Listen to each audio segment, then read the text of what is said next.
Right, so here we are, going to start the papers. Tory tensions escalate as EU auditors say billions have been wasted for 18th year in a row. Cameron faces fresh fury today after EU auditors found that 8 to 9 billion budget is only partially effective, yet again. Loss, transit. New pill beats heart disease. This is choice. Prince Charles, the vampire Romanian. Tourist board claim royal is Dracula's heir. I say, chaps, that's no way to talk about the Queen. It's it's quite worrying to me. See, talking about people who have influence over other people. This guy, he's deceased, by the way. He's a DJ who started. He was in at the beginning of the whole wave from the '60s and everything. Caroline Radio 1, all that sort of thing, and Top of the Pops, which was our first video type music program. Not quite MTV, but probably a forerunner.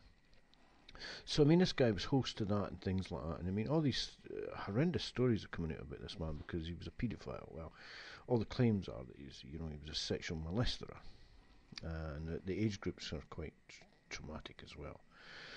But this man was employed by a corporation, a British broadcaster, and the BBC, which is quite prestigious in this country. I mean, it's quite old Etonian, it's the Mama Beeb, it's long established. These people closed ranks and protected this man, and I have to say, somebody who was as disliked as this man, he alienated people instantly. He put people off. I mean, I remember the catch tune for this program that he used to be on called Jim Will Fix It. I think this was the highlight of what he did, and this is, I think, the money that was gained from it was all charitably orientated, and it was all about, helping kids and giving them a day out. You're talking about everything from hospice cases straight across the board to, underprivileged people, to people who were, wanting to fulfill a dream of some sort. And he would fix it for them. He would fix it for them to meet their stars, to go horse riding, to see events, to go to places, these sort of things. So, and he would give them a badge. And I still remember this. I mean, even because usually I was getting dressed to go out the door at the time when it was coming on, because I couldn't stand the guy. And I mean, I'm looking at this and I'm listening to this, and it was Jim will jinx it for you, and it was the actual tune was Jim will fix it for you, and all I heard at the time was Jim will jinx it for you, and I think he certainly has for the Beeb. It's a shame because they really are worth the effort. Now, let's go and have a look at this.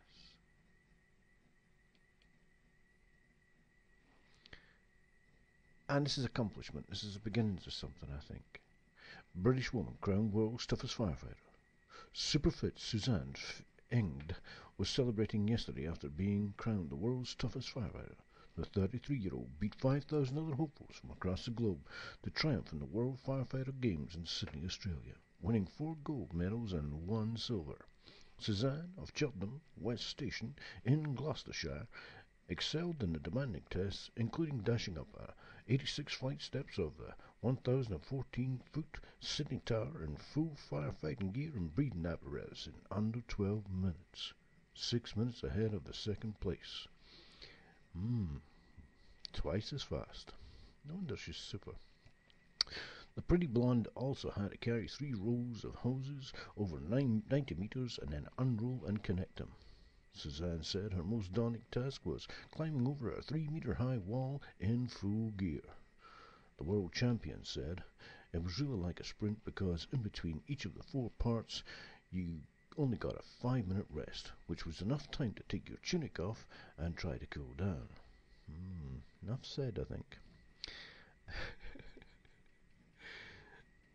Nice human story, really good, and a girl beat all these chunky guys. I think it's brilliant. I think it's absolutely wonderful.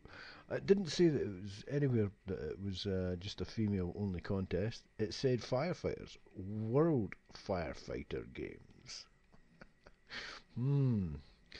All those macho men. There you go, guys. Great British again. Moving on to yet another European base. Greece gripped by 48 on austerity strikes. And he's begun today. Well, there's a birth.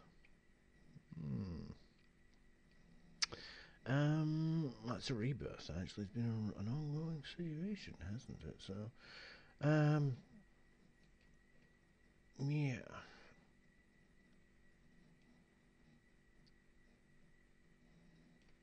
Let's have a look, shall we? It's only pictures. Right.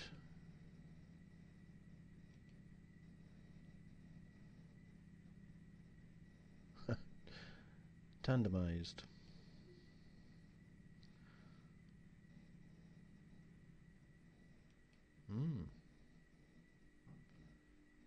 Right.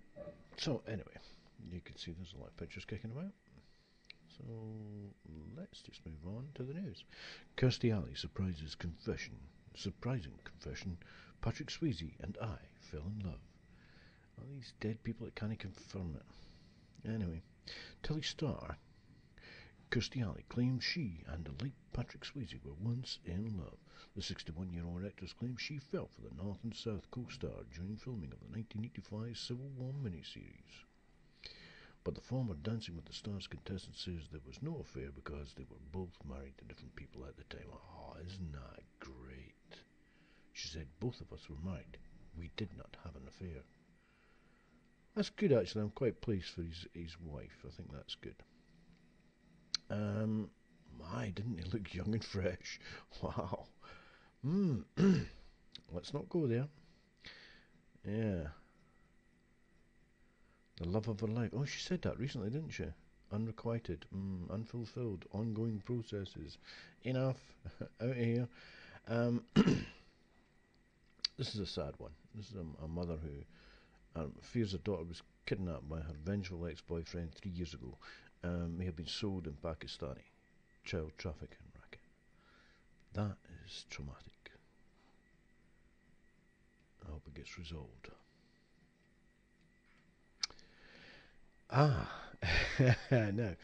Now, rallies, meetings, exchanges between people. Maybe this just could be the thing. Obama ends with a tear. President weeps as he gives last speech of campaign. See if he did. Barack Obama was last night overwhelmed with emotion during the final campaign performances of his career as he was forced to wipe away a tear in front of a huge crowd in Iowa. Seemingly swept up in the significance of the event in Des Moines, the usually stoic president appeared to weep from his left eye as he made his last plea to voters last night. I've come back to Iowa one more time to ask for your vote. This is where our movement for change began, he told the crowd of 20,000 people.